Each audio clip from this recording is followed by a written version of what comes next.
밤사이 전북 서해안 지역에 시간당 60mm가 넘는 집중호우가 쏟아져 침수나 정전 피해가 잇따랐습니다. 가뭄과 비가 반복되는 변덕스런 날씨가 이어지면서 논밭을 가리지 않고 농작물 피해가 확산되고 있습니다. 11개 조합이 참여하는 대규모 영농단지가 다음 달 새만금에 첫 삽을 뜹니다.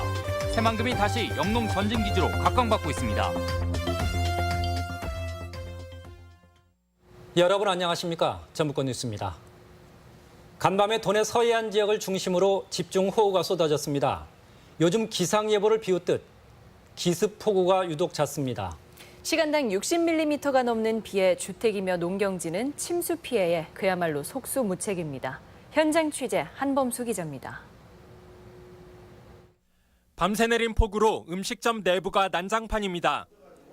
가게 홍보를 위한 전단지들은 비에 젖어 못 쓰게 됐고 식기나 주방용품도 일일이 꺼내 씻고 말려야 할 처지입니다. 양수기까지 동원했지만 복구 작업은 끝이 보이질 않습니다. 거의 배달도 못했고 아예 장사를 못할 정도 돼버렸으니까 10시 이후로는 아예 손님을 못 받고 매장을 정리를 끝낸 상태라. 비가 집중된 고창에선 도로 곳곳이 물난리를 겪었습니다. 배수로는 역류하고 야산에서는 흙이 쓸려 내려와 상당수 도로가 진흙탕으로 변했습니다. 밤중이라 나올 수도 없었고 그래서 이제 걱정만 하고 있었는데 이제 아침에 제가 5시 반에 이렇게 나오니까 여기가 난리가 나고 있었어요. 이 밖에도 서해안 지역 곳곳에 도로와 주택 수십 채가 일부 침수됐고 낙뢰 피해를 입은 전주와 완주 지역 주택 20여 곳이 정전되기도 했습니다. 밤새 내린 비는 고창 147mm를 최고로 김제 진봉 113.5, 전주 79.1mm를 기록했으며 시간당 60mm의 집중호우가 쏟아진 고창과 김제 등 5개 시군에 한때 호우특보가 내려지기도 했습니다. 기상청은 중부지방에서 내려오던 비구름대가 일부 지역으로 몰리면서 강우량 편차가 컸던 것으로 보고 있습니다. 한편 이번 비로 주말에는 아침 기온이 뚝 떨어지는 등 일교차가 큰 날씨를 보이겠습니다. MBC 뉴스 한범수입니다. 이처럼 종잡을 수 없이 내리는 비에 논밭에서는 농작물 피해가 극심합니다.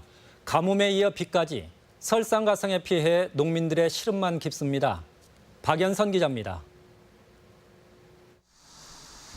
무주군 용포리의 한 사과 농장입니다. 한창 성장해야 할 사과 열매는 탄저병에 걸렸고 무성해야 할 나뭇잎은 색이 변한 채 떨어져 바닥에 가득합니다. 8월 들어 예상과 달리 비가 자주 오면서 생육 환경에 문제가 생긴 겁니다. 우기철이 막 되다 보니까 또 그 제대로 뿌리에서 영양분을 이제 갈반 또 우리 탄자병. 오락가락한 날씨에 고추 수확량도 평년의 3분의 1 수준으로 급감했습니다. 긴 가뭄으로 성장이 더딘 데다 바이러스균이 퍼져 상품성까지 떨어졌습니다. 논농사도 마찬가지입니다. 수확을 앞둔 조생종벼는 뿌리의 힘을 잃고 바닥에 누워버려 품질 저하는 물론 수확량 감소도 불가피합니다. 수확이 안 나오지, 순전. 연글들 안 하니까 열매가 좋아질 택이 없어. 약들을 제대로 못 주고. 날씨 탓에 올해 쌀 수확량은 최근 2년에 비해 4%가량 줄어들 것이란 예측이 나오고 있습니다. 작황이 다소 분해할 거로 예상이 되며 특히 병해충 발생이 우려가 되고 있습니다. 아직 가을 수확까지는 태풍과 병충해 등 여전히 변수가 많아 농민들의 걱정은 이만저만이 아닙니다.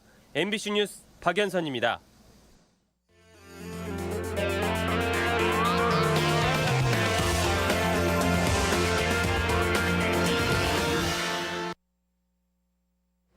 (2023) 세계 잼버리 유치 과제를 점검하는 연속기획. 오늘 마지막 순서로 성공적인 잼버리 개최를 위한 새만금 내부 개발을 점검합니다. 박찬익 기자가 보도합니다.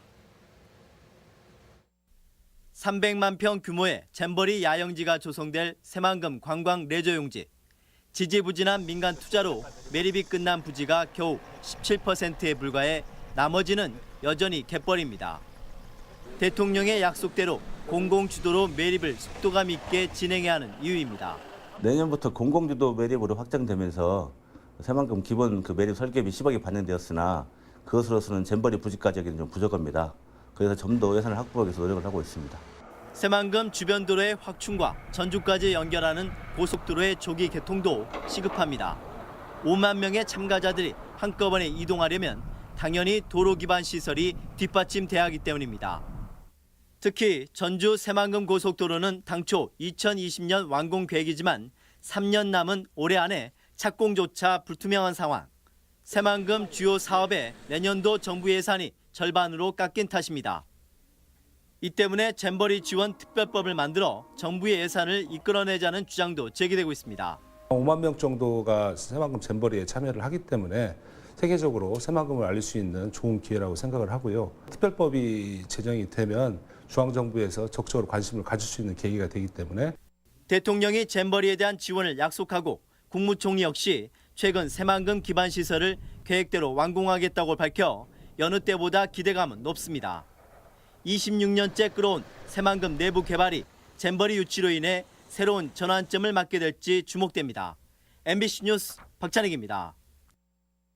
전라북도는 2023 잼버리와 관련해 국가 예산이 필요한 새만금 기반시설 주요 사업으로 신공항과 전주간 고속도로 등 34개 사업을 꼽고 여기에 총 20조 7천억 원이 필요하다고 밝혔습니다. 이 가운데 당장 내년에 필요한 사업비는 1조 2천억 원에 이르지만 현재까지 반영된 사업비는 5,900억 원에 불과합니다.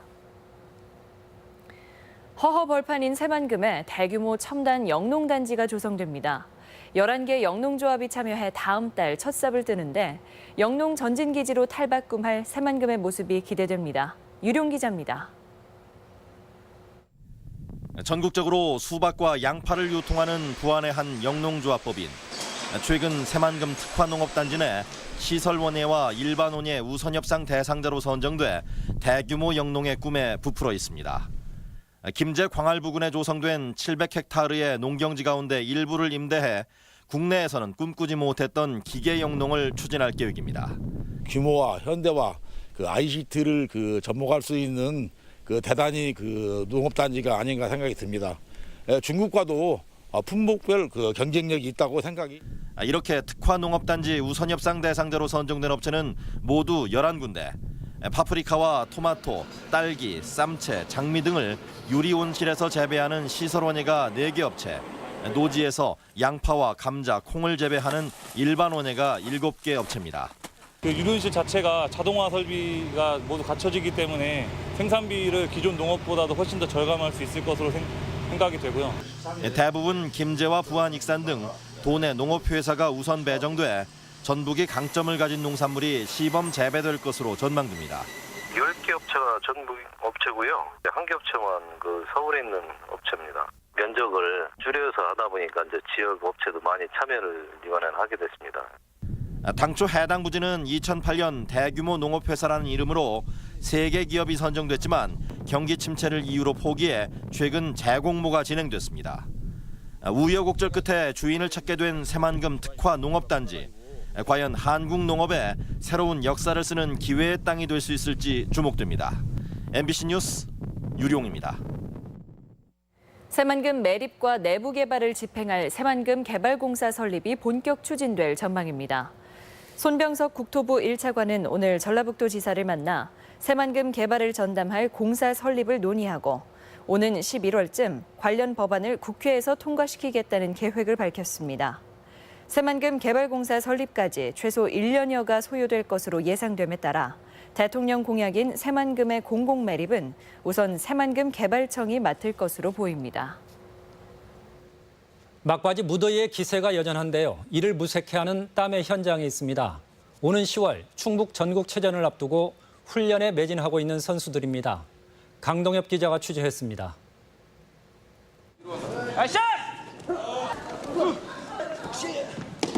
훈련 열기로 체육관이 뜨겁게 달아올랐습니다. 전국체전을 대비해 중학생부터 실업 선수까지 모인 합동 유도 훈련. 그을린 얼굴에 다부진 체격은 그동안의 노력을 가늠케 합니다. 상대를 넘어뜨리기 위해 전력을 다하다 보면 금세 진이 빠지지만 그만큼 자신감은 쌓여갑니다. 이번 여름 훈련 도움 운동 열심히 하고 많이 부족한 체력 훈련도 열심히 했으니까 충주에서는 멋있는 마무리를 하고 싶습니다.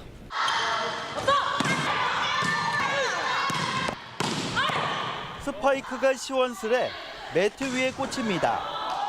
결전의 시간이 가까워져 오는 만큼 배구 선수들은 정신없이 쏟아지는 공을 받아내며 조직력을 끌어올립니다. 조직력이나 분위기 좀 어때요? 지금 제일 좋은 것 같아요.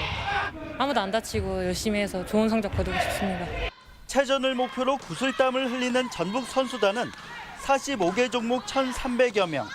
지난해 성과를 넘어서기 위해 체육회도 자체 평가를 통해 선수들의 장단점을 파악하며 경기력 향상에 힘을 쏟고 있습니다. 훈련 성과가 좋기 때문에 이번 전국체전 성적에 경기력 향상이 기대가 됩니다. 성원과 격려를 해주시면은 여름 내내 전북 선수단이 쏟은 굵은 땀방울이 충주에서 값진 결실을 맺을 수 있을지 기대가 모아집니다. MBC 뉴스 강동엽입니다.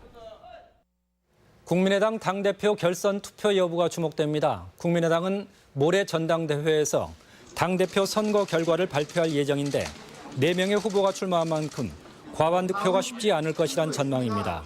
이와 관련해 정동영 후보는 결선 진출에 실패할 경우 천정배 후보를 지원하고 반대의 경우는 천 후보가 자신을 지원할 것으로 본다고 말해 결선 투표 성사 여부가 관심입니다. 간추린 뉴스입니다. 도내 국회의원 전원을 포함한 여야 의원 19명은 탄소산업의 컨트롤타워 역할을 할 탄소산업진흥원을 설립하기 위한 탄소법 개정안을 발의했습니다. 탄소산업진흥원은 문재인 대통령의 전북 공약이어서 탄소법 개정이 이루어지면 진흥원은 전북에 설립될 가능성이 높습니다. 전북농협은 현재 93개 회원조합 가운데 경영 개선이 필요한 22개 조합의 합병을 추진하고 있습니다. 하지만 강제력이 없는 합병 권고안에 대해 해당 조합원들은 기존 합병 성과가 미미하고 조합원 동의도 얻기 어렵다는 입장이어서 난항을 겪고 있습니다. 전북교육청은 다음 달 1일부터 도교육청 대입지원실과 교육지원청 등 도내 9곳에서 수시 지원을 원하는 수험생을 대상으로 진학 상담을 한다고 밝혔습니다. 희망 학생은 학교 생활기록부와 시험 성적표 등을 가지고 방문하면 상담받을 수 있습니다. 세계 잼버리 새만금 유치에 따라 성공 개최를 위한 준비를 서둘러야 한다는 여론입니다. 내일 아침 방송되는 전주 MBC 시사토론에서는 2023 세계 잼버리 유치로 1,000억 원에 이르는 지역경제 파급 효과가 가능할지 진단하고 새만금 조기 개발을 위해 어떤 준비를 해나가야 할지 토론합니다. 많은 시청 바랍니다. 간추린 뉴스였습니다.